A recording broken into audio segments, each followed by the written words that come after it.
Israel और Hamas के बीच छिड़े इस जंग के बीच 6 महीने से ज्यादा का वक्त हो गया है।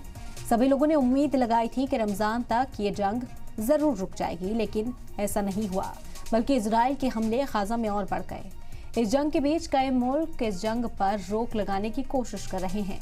हाल ही में हमास में आर्म्ड विंग ने गाजा में समझौता करने के लिए एक वीडियो भी जारी किया है, जिसमें गाजा में बंधक बनाए गए 2 जिंदा लोग हैं और दोनों ही इजरायली अथॉरिटी से सभी बंदियों की रिहाई के लिए समझौता करने की अपील कर रहे हैं। बंधकों ने रोते हुए समझौते की अपील की। हमास आर्म्ड विंग के जरिए जारी किए गए वीडियो में सीगल और मिरान दोनों ही इजरायली अफसरान से समझौता करने की बात कर रहे हैं। इस वीडियो के सामने आने के बाद इस हफ्ते की शुरुआत में बताया जा रहा है कि इस पर चर्चा तेज हुई, जिसमें 47 साल के मिरान ने कहा कि मैं यहाँ हमास की कैद में 202 दिनों से रह रहा हूँ। यहाँ के हालात बिल्कुल भी अच्छे नहीं, यहाँ पर कई सारे बम हैं और यहाँ रहना काफी मुश्किल है। इसके बाद दूसरे वीडियो में 64 साल के सीगल रोते हुए दिखाई दे रहे हैं।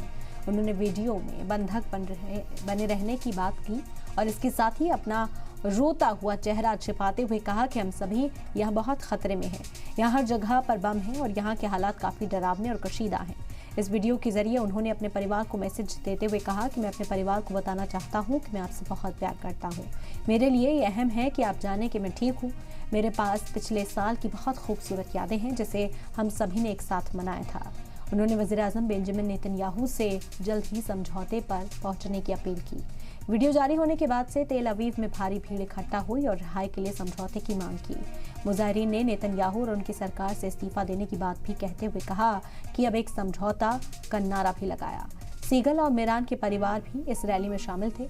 7 अक्टूबर को हुए हमले के बाद इजरायली अफसरान के मुताबिक हमले में 1170 लोगों की मौत हो गई, जिसमें से ज्यादातर आम शहरी थे।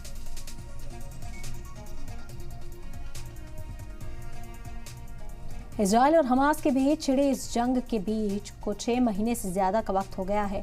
सभी लोगों ने उम्मीद लगाई थी कि रमजान तक ये जंग रुक जाएगी, लेकिन ऐसा नहीं हुआ। इजराइल के हमले गाजा में और बढ़ गए हैं। इस जंग के बीच कई मुल्क इस जंग पर रोक लगाने की भी कोशिश कर रहे हैं।